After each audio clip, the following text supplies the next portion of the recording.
यहाँ पर आप सीखते हैं बिल्कुल शुरुआत से इंग्लिश पढ़ना। छोटे छोटे वाक्य होंगे, रोज़ाना प्रयोग होने वाले शब्द होंगे जिनका हिंदी में यहाँ पर आप मीनिंग सीखेंगे। वाक्यों का हिंदी में ट्रांसलेशन होगा, यानी कि हिंदी में अनुवाद होगा, जिससे धीरे धीरे आपको इंग्लिश पढ़ने के साथ साथ सही वाक्यों की पहचान होगी, उनको आसानी से समझ पाएंगे। इस क्लास में आप ढेर सारे ऐसे सेंटेंसेस और वर्ड्स को सीखेंगे जो रोज़ाना आपके काम आते हैं, और कंटिन्यू इस प्रोसेस को, यानी लगातार इस प्रोसेस को अप्लाई करने से, जारी रखने से आप अपनी इंग्लिश को इम्प्रूव कर सकते हैं। तो चलिए क्लास की शुरुआत करते हैं। तो यहाँ पर है, सबसे पहले देखें आई का मतलब होता है मैं, राइट। आई के बाद सीधा राइट लिखा है और कुछ नहीं है, तो राइट का मतलब लिखना होता है, लेकिन आई राइट है तो लिखता है या लिखती है या लिखते हैं, इस तरीके से हिंदी में अनुवाद करेंगे। आई राइट, मैं लिखता हूँ या फिर मैं लिखती हूँ। यू का मतलब होता है तुम या आप। तुम या आप। यहाँ पर है रीड, इसको ई पढ़ेंगे, इसका साउंड होगा ई, उच्चारण होगा बड़े ई के रूप में, तो रीड क्या हो गया, यू रीड। रीड का मतलब होता है पढ़ना, तो यहाँ पर यू के बाद सीधा ही रीड है, तो मतलब पढ़ता है या पढ़ती है, इस तरीके से, या तुम पढ़ते हो, इस तरीके से इसका उच्चारण होगा। यू रीड यानी तुम पढ़ते हो या आप पढ़ते हो या आप पढ़ती है, इस तरीके से इसका ट्रांसलेशन। फिर यहाँ पर यू जंप का मतलब कूदना, तो तुम कूदते हो। यू ट्राई यानी तुम या आप, ट्राई मतलब कोशिश करना, तो कोशिश करते हो। You try. शी, यहाँ पर भी ए है, तो बड़ी ई के रूप में इसको पढ़ेंगे। स्पीक्स क्या है, स्पीक्स। अब स्पीक नहीं है, स्पीक्स है, यानी कि ये एस लगा है, तो इसका ऐसा मतलब नहीं है कि ये बहुवचन है, प्लूरल है। इसका मतलब है कि अगर ये जो है शी है, ये जो सब्जेक्ट है, मतलब करता है, ये जो भी ये काम कर रहा है, काम क्या कर रहा है, इसके बगल में ये काम लिखा है स्पीक, यानी कि बोलना, तो बोलने का जो काम कर रहा है। अगर यहाँ शी है और अगर यहाँ पर ही होता, तो वहाँ पर ये जो भी काम होता, यानी कि वर्ब होती, तो वहाँ पर एस लगता या फिर ई एस लगता। तो शी स्पीक्स है, इसलिए स्पीक्स है, यानी कि वह है किसी लड़की के लिए। शी का मतलब वह है, स्पीक्स यानी बोलती है, तो वह बोलती है। अगर यहाँ पर आई होता शी की जगह, तो ये एस नहीं लगता। अगर यहाँ पर यू होता तो ये एस नहीं लगता। ही, अब ही भी है, तो इसमें जो भी इसका काम होगा, एक्शन होगा, वर्ब होगी, ये जैसे कि लाफ, तो ये लाफ्स है, एस लगा है, क्योंकि जैसे मैंने बताया अगर शी होगा, ये ही होगा, तो यहाँ पर जो भी काम होगा वर्ब होगी, यानी कि हिंदी में क्रिया होगी, तो एस लगाना है सही वाक्य, सही सेंटेंस को बनाने के लिए। तो ये दो वर्ड्स का भी एक सेंटेंस बनता है। तो ही लाफ्स यानी कि वह हंसता है, वह हंसता है। शी लड़की के लिए, ही लड़के के लिए। फिर है यहाँ पर, अगर ग्रामर में देखें तो ये है सारे सेंटेंसेस सिंपल प्रेजेंट टेंस के नियमों के अनुसार। फिर यहाँ पर है दे का मतलब वे ये है ए, इसको बड़ी के रूप में प्रोनाउंस करेंगे साथ में ही, तो इसको पढ़ेंगे ईट, यानी वे ईट करते हैं। ईट का मतलब खाते हैं, वे खाते हैं, वे सब ईट करते हैं, खाते हैं। दे गो, अब वे जाते हैं, तो गो का मतलब जाना होता है, लेकिन जब अनुवाद करेंगे सही वाक्य के रूप में, तो दे गो, वे जाते हैं। ही वह सेल्स, यानी सेल का मतलब बेचना, तो वह बेचता है, इस तरीके से अनुवाद हो जाएगा हिंदी में ट्रांसलेशन। अब यहाँ पर भी ही सेल्स, एस लगा है, जैसे कि मैंने पहले ही बताया। अब क्या बेचता है, यहाँ पर लिखा है वेजिटेबल्स, क्या है, वेजिटेबल्स, तो वह सब्जियां बेचता है, वेजिटेबल्स। यहाँ पर वेजी करके ये टेबल्स, तो इनको ऐसे डिवाइड कर कर प्रोनाउंस कर सकते हैं बड़ी स्पेलिंग्स को। तो वह सब्जियां बेचता है। बर्ड्स, बहुत सारी बर्ड्स है, तो क्या करती है, बर्ड्स यानी चिड़िया या पक्षी फ्लाई करते हैं। फ्लाई का मतलब उड़ते हैं। बर्ड्स फ्लाई, ये जो आई आर है इसका उच्चारण अर करके होता है या फिर सीधा अ करके, बर्ड्स। फिर यहाँ पर देखें गो, तो गो का मतलब हो गया जाना और देयर का मतलब वहाँ, तो वहाँ जाओ। तो हम सबसे पहले वहाँ जाओ हिंदी में इस तरीके से अनुवाद करेंगे। सिट यानी बैठना, और यहाँ पर देयर यानी कि वहाँ बैठो, वहाँ बैठो। अगर होता हेयर तो यहाँ बैठो, तो यहाँ पर सिट देयर, गो देयर। तो पहले हम देयर का हिंदी में अनुवाद करेंगे सही वाक्य को ट्रांसलेट करने के लिए। तो वहाँ जाओ और यहाँ पर देयर वहाँ बैठो। फिर है स्टैंड हेयर, अब यहाँ पर है यहाँ, तो यहाँ स्टैंड का मतलब खड़े होना, तो यहाँ खड़े रहो या खड़े हो। हेल्प मी, हेल्प का मतलब क्या करना, मदद करना। मी यानी मेरी, या मुझे मदद करो या मेरी मदद करो, पहले मेरी, इसे हम ट्रांसलेट करेंगे हिंदी में। तो हेल्प मी, मेरी मदद करो। फिर है आगे लिसन, इसको पढ़ेंगे लिस्टन नहीं पढ़ेंगे, लिसन पढ़ेंगे। यहाँ पर ये जो टी है ये साइलेंट है। तो लिसन का मतलब होता है सुनना, तो शुरू में लिसन आ जाता है, तो सुनो, बैठो, अगर स्टैंड है तो खड़े हो, या सिट है तो बैठो। तो इस तरीके से इनका उच्चारण ट्रांसलेशन होगा। फिर है केयरफुली, केयरफुली का मतलब होता है सावधानी पूर्वक या सावधानी से। तो लिसन केयरफुली, सावधानी से या फिर ध्यान से सुनो। फिर है डोंट, क्या है ये, डोंट है, यहाँ पर अपॉस्ट्रोफी लगकर फिर टी लगा है, तो इसका फुल फॉर्म हो गया do not.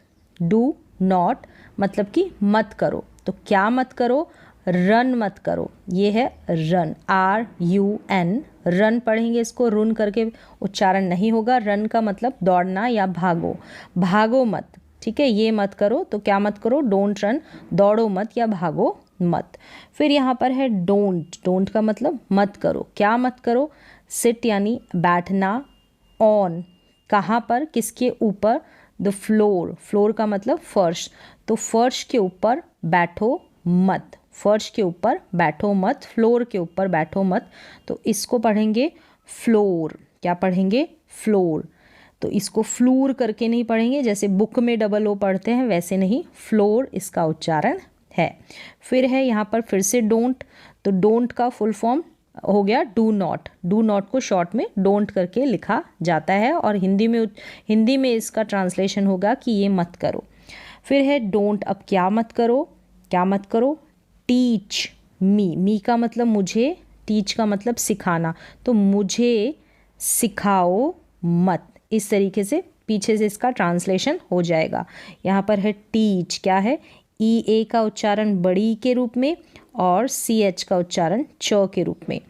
Don't stand hair, here का मतलब यहाँ, यहाँ, और स्टैंड का मतलब खड़े होना, तो खड़े मत रहो। डोंट यानी मत करो, तो यहाँ मत खड़े रहो, डोंट स्टैंड हेयर। फिर है आई का मतलब मैं, आई कैन रीड, कैन का मतलब कोई काम मैं कर सकता हूँ या कर सकती हूँ, तो मैं क्या कर सकता हूँ या कर सकती हूँ, रीड, रीड का मतलब होता है पढ़ना, क्या होता है, पढ़ना, तो मैं पढ़ सकती हूँ। फिर है आई कैन राइट, राइट का मतलब लिखना, तो मैं क्या कर सकती हूँ, कैन का मतलब मैंने बताया सकता है, कोई भी किसी काम को कर सकता है। आई कैन राइट, तो मैं लिख सकती हूँ, मैं ये काम कर सकती हूँ, आई कैन राइट। तो यहाँ पर भी W जो है ये साइलेंट है, R से ही उच्चारण हो रहा है, लेकिन लिखा W जाएगा तभी सही स्पेलिंग होगी। आई कैन, अब मैं क्या कर सकता हूँ, आई कैन हेल्प यू, तुम्हारी, यू का मतलब तुम्हारी, हेल्प का मतलब मदद, कर सकता हूँ, मैं तुम्हारी मदद कर सकता हूँ। फिर है आई कैन डू का मतलब करना, दिस का मतलब यह या इसे, तो यह मैं कर सकता हूँ, आई कैन डू दिस, तो मैं यह कर सकता हूँ। फिर है यहाँ पर यह है दिस, क्या है दिस, टी एच को द करके उच्चारण इसका होगा। फिर है आई कैन नॉट, अब कैन और नॉट यानी कैन के साथ नॉट ऐड हो गया है, तो ये जो कैन नॉट लिखा जाएगा, जब कैन और नॉट लिखें तो अलग अलग करके बिल्कुल ना लिखें। सही लिखने का तरीका यही है कि कैन और नॉट को इस तरीके से साथ में लिखें। तो आई कैन नॉट, अब मैं क्या नहीं कर सकता हूँ या मैं क्या नहीं कर सकती हूँ, तो can not. Sit here, here का मतलब यहाँ, हेयर का मतलब यहाँ, तो HAIR, हेयर का मतलब बाल होता है, उसका उच्चारण भी हेयर होता है सेम। सिट का मतलब बैठना, I can not sit hair, तो मैं यहाँ नहीं बैठ सकता हूँ या फिर मैं यहाँ नहीं बैठ सकती हूँ। द सन, सन यानी ये जो सन है, इससे पहले आप स्टार्टिंग सन से नहीं करेंगे, द लगाना पड़ेगा, द आर्टिकल जो कि इंग्लिश के ग्रामर में है द आर्टिकल। तो द सन शाइन्स, शाइन का मतलब होता है चमकना, अब एस लगा है क्योंकि सन जो है एक है, अगर एक की यानी सिंगुलर सब्जेक्ट होगा, ये जो जिसकी बात की जाएगी एक जना होगा, सिंगुलर होगा, एक वचन होगा, तो ये जो भी काम होगा इसका वो एस या ई एस में आपको लिखना पड़ेगा, वहाँ पर एस या ई एस लगाना पड़ेगा। फिर है सन जो है शाइन्स करता है, मतलब चमकता है, the sun shines. I want, I यानी मैं भी होता है, अब यहाँ पर वॉन्ट मतलब चाहिए, तो मैं चाहिए नहीं बोलेंगे, हम मुझे बोलेंगे, इसका जो है अनुवाद हम मुझे करके करेंगे। तो आई का मैं, मुझे, जो भी सेंटेंस में जिस तरीके से सही अनुवाद या ट्रांसलेशन बैठेगा वैसे ही करना होगा। तो आई वॉन्ट, मुझे चाहिए, योर का मतलब होता है तुम्हारी, यहाँ पर है आई वॉन्ट योर, मुझे चाहिए तुम्हारी, ये है एड और वाइज, एडवाइज, एडवाइज का मतलब सलाह, एडवाइज, एडवाइज, बड़ी स्पेलिंग है, तो इस तरीके से ब्रेक करके आप रीड कर सकते हैं। तो आई वॉन्ट योर एडवाइस, मुझे तुम्हारी सलाह चाहिए, मुझे तुम्हारी सलाह चाहिए। फिर है आई विल कम, यहाँ पर आई के बाद में विल लगा है, कम का मतलब आना होता है, फिर विल लग गया है तो आऊँगा, इस तरीके से अनुवाद होगा कि विल कम, मैं आऊँगा या फिर मैं आऊँगी, आई विल कम। फिर है आई विल गो, अब विल गो हो गया तो गो का मतलब जाना, तो मैं जाऊँगा, तो मैं जाऊँगा, जाऊँगी, इस तरीके से इसका ट्रांसलेशन होगा, आई विल गो, मैं जाऊँगा या मैं जाऊँगी। आई विल सिट, तो मैं बैठूँगा। यू आर टीचिंग, अब आर और फिर टीचिंग है, टीच का मतलब होता है, सिर्फ टीच होता है, ING नहीं लगा रहेगा, तो टीच का मतलब होता है पढ़ाना, तो क्या होता है पढ़ाना। आर टीचिंग आ रहा है तो तुम कोई काम कर रहे हो, तो क्या कर रहे हो, टीच कर रहे हो, यानी कि तुम पढ़ा रहे हो, इस तरीके से अनुवाद करेंगे। आर के साथ ये टीचिंग आ रहा है, फिर ये ING भी आ रहा है, तो यू आर टीचिंग, तुम, यू का मतलब तुम पढ़ा रहे हो, आर टीचिंग कोई काम कर रहे हो, तो टीचिंग कर रहे हो, पढ़ा रहे हो। फिर है ही इज़ गोइंग, अब यहाँ पर भी इज़ के साथ गो के बाद में ING लगा है, तो यानी जा रहे हो, गो का मतलब क्या होता है जाना, तो जा रहे हो। ही यानी वह जा रहा है, वह है तो वह जा रहा है, अगर ही है यहाँ पर तो इज़ आ जाएगा। ऐसे ही यहाँ पर यू था तो यू के साथ आर नहीं, आर आएगा, इज़ नहीं आएगा, तो इस तरीके से ध्यान रखना है। तो ये जो आर हो गया, यहाँ पर इज़ है, ये जो ही हो गया, यू हो गया, इनके अनुसार आता है। फिर यहाँ पर आगे देखें आई के बाद में वॉज राइटिंग है, वॉज का मतलब था, थे, थी, इस तरीके से। तो राइट का मतलब लिखना, तो लिख रहे थे, तो वॉज राइटिंग का हो गया लिख रहे थे, कोई काम कर रहे थे, was writing. I was writing, मैं लिख रहा था। फिर यहाँ पर वी वर का मतलब भी हम, था थे थी, तो थिंकिंग, थिंक का मतलब सोचना, ये है सिर्फ थिंक लेंगे तो सोचना, तो सोच रहे थे। तो वॉज का मतलब भी था यानी बीते हुए समय का सेंस आएगा, और वर का मतलब भी था थे थी। तो वी वर थिंकिंग, हम सोच रहे थे। फिर है यहाँ पर ही, वह, वॉज कमिंग, यानी वह कम मतलब आना, तो आ रहा था, वह आ रहा था। तो यहाँ पर देखें वी के साथ वर का इस्तेमाल होगा, वी के साथ अगर ही होगा, अगर शी होता तो वॉज का इस्तेमाल होगा, आई के साथ भी वॉज का इस्तेमाल होगा, ही वॉज कमिंग। फिर आगे है ही इज़ हंग्री। अब यहाँ पर इज़ के बाद में कोई आईएनजी नहीं है, जो भी यहाँ पर वर्ड है उसमें, तो हंग्री का मतलब भूखा, तो कोई कुछ है। यहाँ पर इज़ का मतलब फिर हो गया सिर्फ है, तो वह है भूखा, हंग्री, तो वह भूखा है। फिर है आई टेक शावर, यानी कि टेक मतलब लेना, शावर का मतलब नहाने की बात की जा रही है, तो मैं शावर करता हूँ या शावर लेता हूँ, नहाता हूँ। एट कितने बजे, इसको शावर पढ़ेंगे। फिर यहाँ पर शोवर नहीं पढ़ेंगे कि इसको पढ़ लिया शो, SHOW और फिर करके शोवर नहीं, शावर। अब एट यहाँ पर टाइम दे रखा है इसलिए एट लगा है, कितने बजे, एट यानी 8 बजे, कब, इन द मॉर्निंग यानी कि सुबह में, सुबह 8 बजे मैं शावर लेता हूँ, नहाता हूँ। फिर है आई रन, मैं दौड़ता हूँ, वेरी बहुत, फास्ट यानी तेज़ी से, मैं तेज़ दौड़ता हूँ, आई रन वेरी फास्ट। फिर है आई यानी कि मैं, आई एम मैं हूँ, ऑन यानी पर, माई यानी मेरे, वे का मतलब होता है रास्ते पर, ये पर है ऑन, तो रास्ते पर हूँ, मैं रास्ते पर हूँ। वे का मतलब WAY वे, रास्ता। वी यानी कि हम, बोथ, अब वी बोथ यानी कि हम, बोथ मतलब दोनों, इसको पढ़ेंगे बोथ।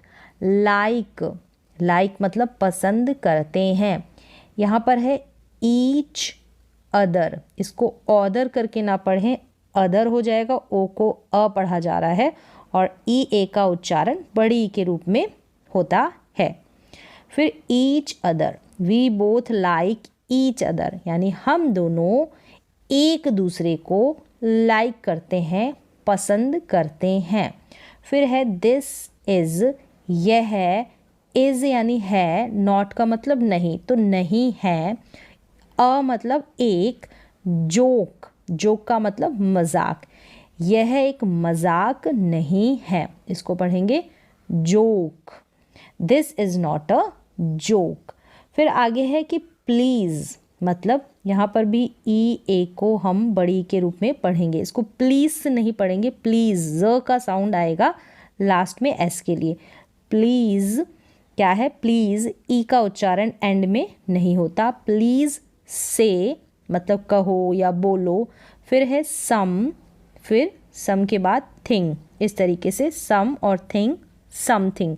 प्लीज़ से समथिंग, समथिंग का मतलब कुछ, कृपया कुछ बोलो या कहो, प्लीज़ से समथिंग। तो यहाँ पर बिल्कुल बेसिक से सारा का सारा उच्चारण बताया है, हिंदी में अनुवाद बताया है, तो इसकी बार बार आप प्रैक्टिस कर सकते हैं। तो आज की प्रोनाउंसिएशन की, उच्चारण की, रीडिंग की क्लास में बस इतना ही। मिलते हैं नेक्स्ट क्लास में।